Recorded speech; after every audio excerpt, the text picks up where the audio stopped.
RMC 01 TV, François Sorel, De quoi je me mail.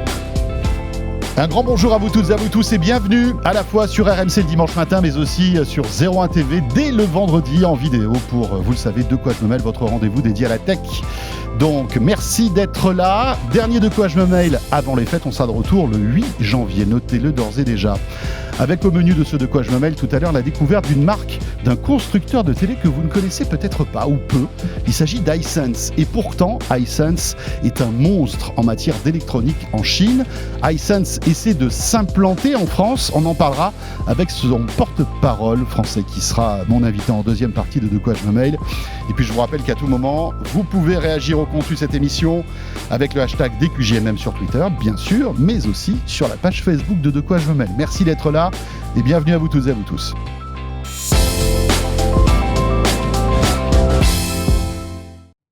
Et pour débuter ce De quoi je me mêle, c'est le club de la presse IT, bien sûr. Et le club de la presse IT cette semaine, c'est avec Frédéric Bianchi. Salut Frédéric. Bonjour, salut François, salut à tous. Je suis très heureux de te retrouver Fred, journaliste à BFM Business, un fin connaisseur évidemment de la tech, de la conso. Et on va s'intéresser avec toi à toute l'actu tech de cette semaine, Frédéric, et commencer par le coup de tonnerre 5G de Free. Ça y est, on le savait, c'était un secret de Polichinelle, mais Free a appuyé sur le bouton 5G et ça fait mal. Oui, ça fait mal, oui. Alors Free, c'est vrai que depuis quelques années, ils avaient une image un peu plus consensuelle. C'était un peu moins le trublion. Oui, ils rentraient un peu dans les rangs. Exactement, oui. D'ailleurs, ils avaient perdu un peu d'abonnés. Alors ça, c'était en 2018. Ils en avaient regagné depuis dans le mobile. Mais bon, voilà. Avec le semi-échec de la Freebox Delta aussi. La Freebox Delta, qui n'a pas très bien marché, qui était excessivement chère, on s'en rappelle, avec l'abonnement. Et l'enceinte de nos amis de Vialet, exactement. Donc là, ils reviennent. Ils reviennent un peu aux fondamentaux. Les deux fondamentaux de Free, on le rappelle, les prix et la provoque. Alors hier, ça a commencé par la provoque, avec une vidéo postée sur Twitter par le compte de Free, où on voit Xavier Niel, je ne sais pas si on peut... je pense que la plupart ont dû la voir. Si vous êtes avec nous en vidéo, vous la voyez, bien sûr. Donc c'est un détournement du documentaire Hold Up, un peu conspirationniste autour du coronavirus. Donc là, ils l'ont fait version 5G, on voit Xavier Niel qui est interrogé, qui dit oui, la 5G, ça rend les chauves impuissants, ça rend les impuissants chauves, etc. Ça a été créé à Tchernobyl. Exactement. Bon voilà, ça c'est pour faire marrer. C'est amusant d'ailleurs de prendre ce prisme un petit peu de la polémique sur la 5G et en faire une blague, quoi. Exactement, voilà. Oui. On sent que chez Niel, il y a toujours cette volonté de provoquer.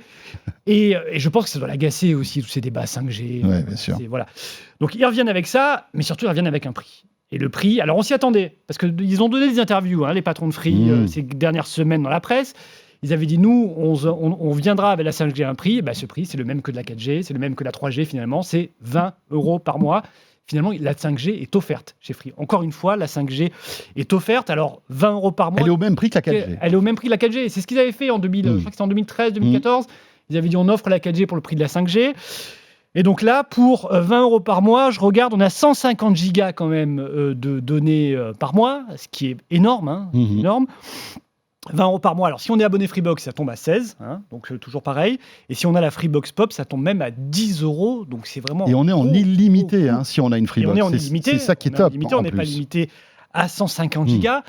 Donc oui, c'est vraiment... Ça change un petit peu la donne. Alors, jusqu'à présent, on était... Alors, pour 150 gigas, chez Orange, je crois qu'on est à plus de 60 € par mois. Orange a toujours été un peu plus cher avec un réseau un peu plus développé. Costaud, ouais.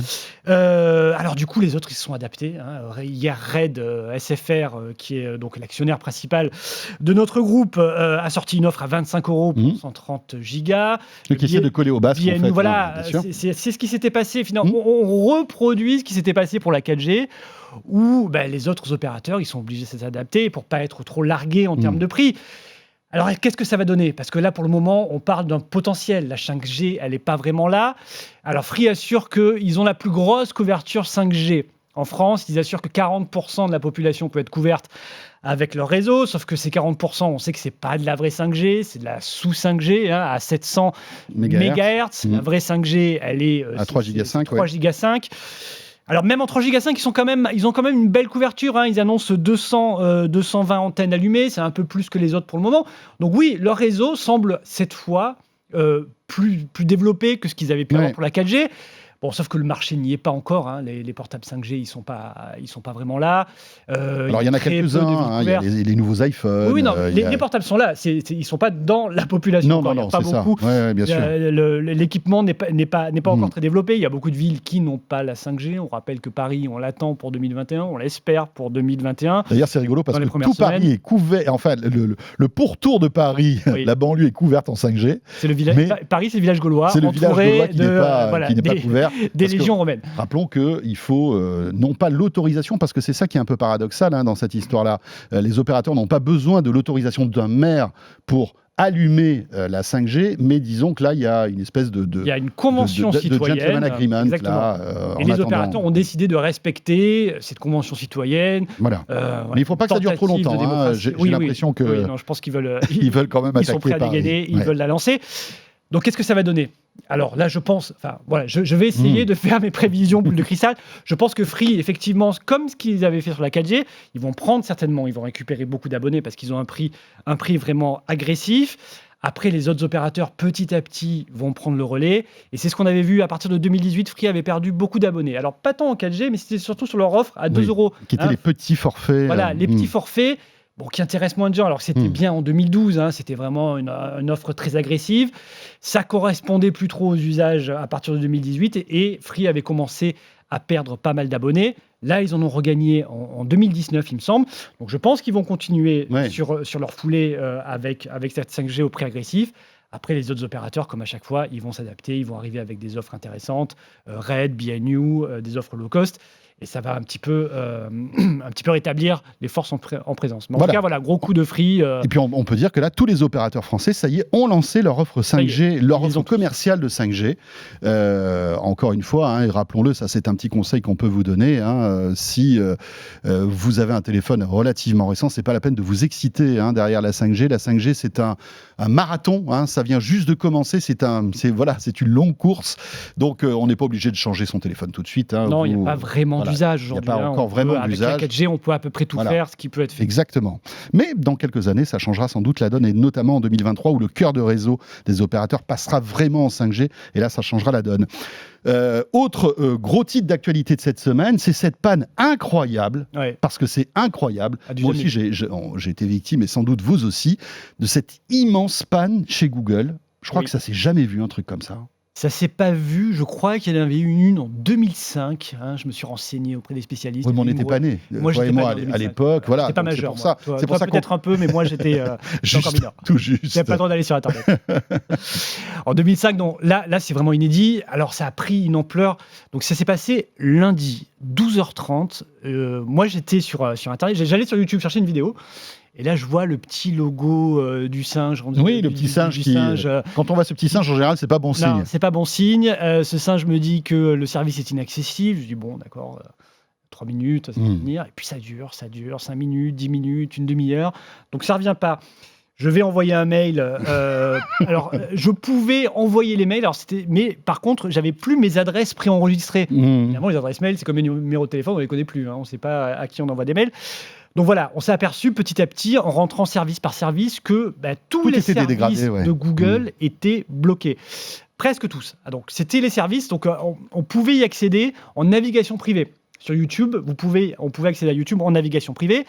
C'est un problème d'authentification. En gros, tous les sites sur lesquels il faut s'identifier n'étaient plus accessibles. Donc voilà, Gmail, ça fonctionnait plus très bien. YouTube, on ne pouvait plus y aller, etc., etc. Donc oui, ça a pris une ampleur colossale pour plusieurs raisons. D'abord, aujourd'hui, ces services-là, ils sont dans nos vies d'une importance capitale. Et puis, il y a des milliards de gens qui se servent de ces services Google au quotidien. Ça impacte. Alors, c'était ciblé au début européen, mais les États-Unis ont été touchés, le Japon aussi. Donc voilà, on voit que quand Google ou Facebook a un problème, c'est immédiatement 500 millions, 1 milliard de personnes dans le monde qui subissent cette panne. Ça fait réfléchir quand même. Oui, le pouvoir qu'ont ces gens-là... on s'en rend pas compte, mais... est énorme. Alors après, Bon, c'est supportable. On peut supporter de ne pas avoir accès à sa boîte mail pendant une demi-heure. Mais voilà, ils ont un impact colossal sur 10, 15, 20% de l'humanité en quelques minutes. Alors, c'était pas un piratage, visiblement, parce qu'il y a eu ces rumeurs comme quoi ils avaient été attaqués. On sait ou pas ce qui s'est passé? C'est pas très clair, en fait. Non, ils sont pas rentrés dans le détail. Ils disent que c'est un problème donc, lié bien à l'authentification. Ils parlent de quotas surchargés sur certains réseaux. Donc voilà, la panne, elle est très technique. Ils reviendront certainement plus tard parce qu'ils ont quand même des responsabilités. Ils ont des services payants. On rappelle qu'il y a Google Workplace. On est en pandémie mondiale avec un télétravail très développé. Donc il y a beaucoup de gens aussi qui n'ont pas pu travailler. C'est pas simplement aller regarder des vidéos rigolotes sur YouTube, qui étaient moi j'ai pu le supporter pendant 1h30 de pas voir ma vidéo, mais des gens qui bossent, qui devaient rendre des rapports, qui devaient être en réunion en Google Meet avec des conférences. Là c'était bien plus problématique. Donc voilà, ou tous les services d'office de Google, Google Doc, on n'avait Sheets, plus accès etc. à Google Doc, à Google Drive, tous les services bureautiques. Donc oui, c'était problématique. Bon, c'est un petit coup de mauvaise image pour Google. Après, voilà, Google est tellement important qu'on a déjà oublié. Ça a duré qu'1h30, mais ça a pris une ampleur énorme. On parlait que de ça pendant 1 heure sur les réseaux sociaux. Mais qu'est-ce qui se passe? Google down. Voilà, donc c'était inédit. Et on voit que malgré le gigantisme de ces entreprises-là, qui ont des serveurs dans le monde entier, peuvent avoir un talon d'Achille. Ils peuvent avoir ces petites pannes. Voilà. Encore une fois, c'est pas très grave, mais c'était très intense parce pendant 1h30. On pourrait imaginer qu'il y a une redondance monstrueuse de tous ces services-là, que quand il y a un truc qui tombe en panne, il y a un secours, enfin voilà, comme un groupe électrogène qui se mettrait en route. Non, finalement, quand il y a un problème, il y a un problème et il est global. Quoi. C'est ça qui est étonnant. Alors, est-ce que l'Europe mettra Google en panne? Je ne sais pas, mais en tout cas, c'est un débat qui est ouvert et qui va prendre du temps, qui est d'une importance extrême. L'Europe veut s'attaquer aux GAFA et les réguler. Exactement. Alors, c'est pas que les GAFA, parce que voilà, il y a la Commission européenne a présenté une série de mesures, ce qu'ils appellent le DMA et le DSA, Digital Service Act et Digital Market Act, voilà, qui sont les nouvelles règles de l'arbitre européen. Oui, ça va constituer la Bible, exactement. Jusqu'à présent, le secteur du numérique, il est régulé par une directive qui date de 2000. T'imagines l'état de l'art du numérique en 2000? Ça s'appelle la directive e-commerce. À l'époque, le numérique, c'était globalement le e-commerce. Ça s'arrêtait un peu là, il n'y avait pas de réseaux sociaux. Donc aujourd'hui, on a changé de dimension et l'Europe, les États-Unis aussi, tous les pays du monde, devant le gigantisme et la puissance. On disait Google. Google, il y a un problème, ça touche 1 milliard de personnes. Il faut réguler tout ça. Alors, le DSA, Digital Service Act, ça concerne surtout les réseaux sociaux. C'est la lutte contre la haine en ligne, les propos racistes, voilà. Donc, ça concerne surtout les réseaux sociaux. Donc, qu'est-ce qu'ils sont? Alors, pour le moment, ce DSA, ça devrait rentrer en vigueur que dans 2 ans. On va discuter aujourd'hui ce qu'a présenté le commissaire Thierry Breton hier et Margrethe Vestager. Ce sont des pistes un peu de réflexion. Alors, c'est déjà un petit peu structuré, mais c'est assez précis. On va en discuter. On va voir ce qu'on va faire passer. Globalement, ce qu'on peut dire sur le Digital Service Act, c'est que ça concerne surtout la modération. Les plateformes vont devoir avoir un nombre de modérateurs suffisant. Alors, on s'attendait à un changement. On appelle beaucoup. Il y a beaucoup de gens qui veulent que les réseaux sociaux changent de statut. Aujourd'hui, ils sont hébergeurs, ils ne sont pas responsables de leur contenu. On veut qu'ils deviennent responsables de leur contenu. L'Union européenne dit non. Ils vont garder le statut d'hébergeur. Ils ne pourront pas censurer a priori, ce ne seront pas des éditeurs, comme on parle de la presse. Alors qu'il y avait ce débat à un moment. Oui, il y avait ce débat-là. On voulait qu'ils aient la responsabilité d'éditeur. Ouais, exactement. C'est trop dangereux, c'est trop touchy. Bien sûr. Vraiment, ce sont des sujets très sensibles sur la liberté d'expression. On ne peut plus rien dire, tout ça. Voilà, on sent que c'est trop dangereux. Donc, ils auront obligation de supprimer des contenus. Ils devront avoir des pools de modérateurs. Ils en ont évidemment énormément. Il y aura peut-être des quotas en fonction de la taille, sous peine d'une amende jusqu'à 6% du chiffre d'affaires. Donc ça, c'est pour les réseaux sociaux. En gros, pour l'univers réseaux sociaux, il y a une deuxième directive, ça c'est le Digital Market Act, ça c'est pour la partie un peu business. Ça va concerner le e-commerce, ça va concerner Apple, bien ça sûr, va concerner Google. et son App Store, entre autres. Exactement. Donc là, pour donner des gages aux Américains, parce que le problème, c'est que ces mesures-là, les États-Unis disent ouais, vous avez aucun GAFA, vous nous embêtez avec vos directives. Voilà. Alors l'Europe dit non, ça ne concernera pas que les GAFA, ça concernera les sociétés qu'ils appellent les plateformes systémiques, qui sont en gros les portes d'entrée de l'Internet. Alors évidemment les GAFA, mais il y a aussi Microsoft, il y a aussi Alibaba, il y a aussi les entreprises chinoises, TikTok. Donc voilà, pour ces entreprises-là. C'est pas un focus américain, non, il faut surtout pas. C'est pas un focus américain, même si on sait qu'aujourd'hui, la grosse majorité de ces services proviennent de là-bas. En Europe, c'est surtout là-bas. Donc là, ils auront des obligations, notamment. Alors, il y a une bonne partie qui concerne Amazon, sans le citer.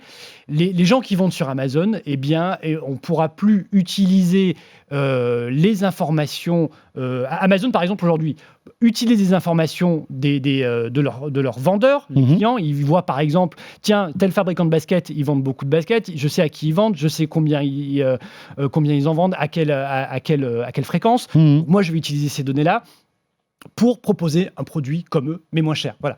Donc ça, ce sera interdit. Ça va être difficile à faire entrer cette mesure, parce que ce que fait Amazon là, c'est ce que font finalement tous les distributeurs, Carrefour, tout ça, quand ils font les marques de distributeurs, c'est exactement ce qu'ils font. Donc il va falloir que ça passe. Voilà, le but de tout ça, ça va mettre du temps, c'est de réguler ces géants de l'Internet qui ont un poids considérable dans nos vies, dans nos loisirs, dans notre consommation. Et qui n'écrasent pas, on va dire, les petits acteurs locaux qui essaient de subsister. Se développer d'autres écosystèmes. C'est clair. On va voir si ça va passer et si ça fonctionne vraiment. Voilà, et puis il y a aussi cette fameuse souveraineté, mais bon, ça c'est un autre débat qu'on évoquera sans doute un petit peu plus tard. L'actu cette semaine aussi dans la tech, eh bien, c'est ce fameux jeu Cyberpunk que vous connaissez peut-être. Si vous êtes un fan de jeu, ce Cyberpunk 2077 est un jeu qui était très attendu depuis de nombreuses années. Un budget colossal, plus de 300 millions de dollars de budget pour créer ce jeu. Oui. Je crois très beau là, pour ceux qui nous regardent là. Voilà, alors c'est très beau. Très belles images. Sur PC. On est happé. Sur PC malheureusement, parce que c'est ça le problème, c'est que ce jeu visiblement est sorti beaucoup trop tôt, Frédéric. Oui, alors c'est un jeu qui avait été, il me semble, pré-annoncé en 2012. Oui, on attendait depuis des années à l'E3. On avait une bande-annonce splendide. On se disait ça va être énorme. On rappelle, c'est un éditeur polonais, c'est des Project Red, qui est habitué des blockbusters, qui avait fait The Witcher, la série The Witcher, notamment The Witcher 3 en 2005, qui avait eu un succès colossal. Et là, on s'est dit, voilà, ils vont lancer un jeu énorme. Il y avait 8 millions de précommandes. Le jeu est rentré dans ses frais rien qu'avec les précommandes. Le jeu a été repoussé plein de fois, il devait sortir en 2015, 2018, 2019. Finalement, il arrive en 2020. Les gens l'achètent, le reçoivent, on lance le jeu sur PS4 et là, la catastrophe. Alors, il y a des montages sur Internet qui sont à mourir de rire. Avec des bugs, des bugs graphiques énormes, bizarres. Une mocheté. On a l'impression de jouer sur un jeu il y a notamment ce bug Wii U de 2012. Je vois que tu es un connaisseur. Ouais. Et notamment un bug étonnant sur certaines scènes. On voyait, alors excusez-moi, mais on voyait un pénis à l'entrejambe en fait des personnages et c'était pas évidemment volontaire. Je n'ai pas vu celle-là, tu m'enverras les vidéos. Mais ça a fait un buzz sur Twitter, c'est incroyable sur les réseaux sociaux, et tout le monde envoyait sa photo de ce bug-là, tant et si bien que, en fait, il y a eu vraiment une fronde de la part des joueurs contre l'éditeur du jeu. C'est monté très très haut. Très très fort. Exactement. Parce qu'en fait, le jeu ne fonctionne vraiment aujourd'hui, véritablement et correctement, que sur PC. Alors sur PC. Ou sur PS5, parce que en fait, la version PS4 que vous achetez fonctionne aussi sur PS5, puisque les jeux PS4 sont compatibles PS5. Il est un peu moins buggé. Voilà, un peu moins buggé. Et moi, pour y avoir joué sur PS5, le jeu est très agréable, il est captivant. Ça n'enlève en rien la qualité du jeu, le scénario. Enfin, c'est vraiment un super jeu. Mais c'est vrai que les critiques de jeux vidéo, les notes qu'on peut avoir, c'est pas aussi exceptionnel que ce qu'on s'attendait, mais ça reste quand même un bon jeu avec un univers très riche, très grand. Voilà. Sur PC, si vous avez un PC assez puissant, le jeu est plutôt joli, c'est vrai, il y a moins de bugs, voilà. Si vous avez une PS5, la version que vous avez sur PS4, elle est upgradée, donc c'est un peu mieux. Mais ça reste quand même aujourd'hui la PS4 et la Xbox One, c'est le gros du marché. Et tout le monde joue sur ce jeu-là. Là-dessus, c'est une grosse déception. L'éditeur a promis des remboursements. Ouais. Mais c'est une première en plus, cette histoire-là. C'est une première. Il y a eu des légers couacs parce que finalement, dans le détail, on a le droit, de toute façon, légalement, à être remboursé d'un jeu au bout de 2 semaines. Ouais. Je ne suis pas certain que ça aille au-delà de cette obligation légale. Si vous l'avez acheté chez Micromania ou autre, vous pouvez y aller au bout de 14 jours et vous faire rembourser. Mais donc visiblement, pour qu'on se fasse rembourser un jeu, Frédéric, il faut qu'il soit toujours dans son petit plastique. Voilà, il ne faut pas l'avoir ouvert, ne pas y avoir joué. Voilà. Donc, alors est-ce qu'il y aura une tolérance là-dessus? On va voir le retour des vendeurs de jeux vidéo. Ça risque d'être difficile. Concernant ceux qui l'ont téléchargé sur PlayStation Network et autres plateformes de téléchargement, là, il y a beaucoup de couacs aussi. L'éditeur a dit que Sony allait rembourser, par exemple. Sony semble dire, non, vous l'avez acheté, c'est trop tard. Donc oui, c'est quand même un énorme couac à se demander vraiment ce qui s'est passé, quoi. Parce que ces jeux-là, alors même si en fin de développement, il y a ce qu'on appelle le crunch, c'est-à-dire que les développeurs travaillent nuit et jour pour pouvoir sortir un jeu, ils sont quand même testés, retestés derrière. Aucune image du jeu a été montrée sur PS4, sur ces versions ratées. Ouais. On se demande comment ça peut passer à travers des mailles défilées quand on est sur des budgets à 350 Mais je pense qu'en fait, il y avait tellement d'enjeux, un enjeu financier tel pour l'éditeur qu'il a obligé en fait les développeurs à sortir le jeu. Il n'avait plus le choix parce qu'il a été reporté tellement de fois que là, il fallait qu'il sorte avant les fêtes de fin d'année. Et ils ne se sont pas rendus compte en fait que ce jeu n'était pas terminé. Et voilà le résultat aujourd'hui. Ça fait un coup de pub, le fiasco. Voilà, très négatif. Il y aura des patchs, il y aura des bien sûr, le jeu va être mis à jour, qui permettra d'être amélioré. Mais bon, c'est un mauvais coup d'image pour CD Projekt Red. On parle de PlayStation 5, Frédéric. La PlayStation 5 qui visiblement est en train de creuser son avance face à la Xbox Series. Rappelons que ce sont les 2 consoles de nouvelle génération qui sont sorties en même temps il y a quelques semaines. Exactement, oui, on a vu des chiffres de vente. Donc 107 000 exemplaires en une semaine pour la PlayStation 5 en France. Je crois que c'est le record absolu de tous les temps. Le précédent record était détenu par la Switch de Nintendo, qui revenait un petit peu de nulle part. Oui. Il en avait vendu 105 000 en une semaine. Il continue à bien se vendre d'ailleurs. C'est un gros retour de Nintendo. Là, Sony, ils font encore plus fort, 105 000 exemplaires, sachant qu'il y a des ruptures de stock un peu partout. Oui, c'est-à-dire que ce chiffre ne veut pas dire grand-chose finalement, puisque la plupart des gens qui veulent une console n'arrivent pas à l'avoir. Exactement. S'il y avait eu suffisamment de consoles, combien ils en auraient vendu? 150 000, 200 000, on ne sait pas. C'est ça. En tout cas, oui, c'est un énorme succès. Microsoft, les Xbox Series, je crois qu'ils sont à 35 000. Ce qui est pas mal quand même. On sait que Microsoft en France, ils sont moins. C'est une marque qui est moins forte dans le jeu vidéo. Ils sont surtout présents aux États-Unis. Donc voilà, on sent qu'il y a quand même une attente pour cette next-gen, pour cette nouvelle génération de consoles. C'est lié aussi à cette année un peu particulière aussi. On est resté à la maison, où les cinémas sont fermés et où les loisirs aujourd'hui, c'est beaucoup les jeux vidéo. Toutes les ventes de jeux vidéo ont été excellentes cette année. Les consoles ont battu des records et Sony est toujours aussi fort. La marque PlayStation, elle est depuis 1995. Finalement, il n'y a pas de raté. La PlayStation 3, c'était un peu moins bien vendu. Et voilà, Sony, ça fait 5 générations de consoles qui dominent. Et là, ils sont bien partis en tout cas pour dominer cette nouvelle génération. Et cela dit, en toute transparence, c'est vrai que cette console est très réussie, l'interface est superbe et on sent qu'il y a de la puissance derrière et elle donnera c'est un peu comme la 5G, elle donnera son potentiel dans 1 an ou 2 quand les développeurs auront vraiment compris comment programmer des jeux sublimes et on peut aura s'attendre. Les patchs de Cyberpunk 2077. Dans 2 ans. Là, on verra la PlayStation 5. J'espère avant. Pour terminer ce De quoi je me mêle, alors si vous êtes avec nous en vidéo, vous allez pouvoir apprécier cette petite vidéo assez mystérieuse qu'a mis en ligne Oppo. Vous savez qu'Oppo, c'est un constructeur de smartphones qui essaie de creuser son sillon en France, en Europe notamment. Et dans cette course à l'innovation, vous savez, qui anime un petit peu tous les constructeurs de smartphones, Frédéric, il y a ce concept. Alors, je ne sais pas si tu as vu cette vidéo. Si vous êtes avec nous en audio simplement, vous avez déjà vu des vidéos de smartphones qui se plient, qui se déplient, ou en vertical ou en horizontal. Là, en fait, ce téléphone se déplie en 3 positions. C'est assez étonnant. Il est dans la longueur. Et en fait, vous avez 3 positions différentes. C'est étonnant. Donc, il se déplie en 3 parties. Voilà. Avec, donc c'est un écran souple qui permet de faire ça. Oppo, ils sont quand même très forts sur l'innovation. Hein. Ils arrivent à attirer l'attention. Je crois qu'ils doivent lancer l'année prochaine, enfin en tout cas ils ont présenté un smartphone qui s'agrandit. Oui, et qui est superbe. Oppo X 2021, voilà. je crois que c'est son nom. C'est-à-dire qu'au lieu qu'il se déplie, il se déroule. Il se déroule, en fait. voilà. Vous avez un châssis. Il y a un petit moteur qui fait que l'écran... L'écran, en fait, votre smartphone s'agrandit. Oui. Voilà. Oppo, je crois qu'ils sont fortement développés ces dernières années. Ils étaient inexistants il y a encore 4-5 ans. Aujourd'hui, ils ont entre 11 et 12% du marché mondial. Et ils essaient ils sont sur des volumes. de conquérir l'Europe. Et ils sont sur l'innovation. Moi, ils me font penser un peu à Asus il y a quelques années. C'est-à-dire que c'est la marque qu'on voit arriver de nulle part et qui sont à la fois dans du grand public, des volumes et des innovations de pointe qui arrivent un petit peu à proposer des... alors, je ne sais pas si ce sera des game changers ou si vraiment c'est le futur de l'industrie. En tout cas, voilà, ils proposent des idées, ils innovent. Hein. Il y a quelques années, c'était Samsung. Après, on a vu des petites marques. Là, aujourd'hui, c'est Oppo qui arrive un peu encore à l'écrire sur le marché du smartphone, qui est un peu plan-plan. Hein. Je veux dire, le smartphone, c'est un peu le même depuis 4-5 ans. Ça bouge pas trop. À part du côté de Samsung qui propose des smartphones pliants, mais c'est vrai que ça ne bouge pas beaucoup.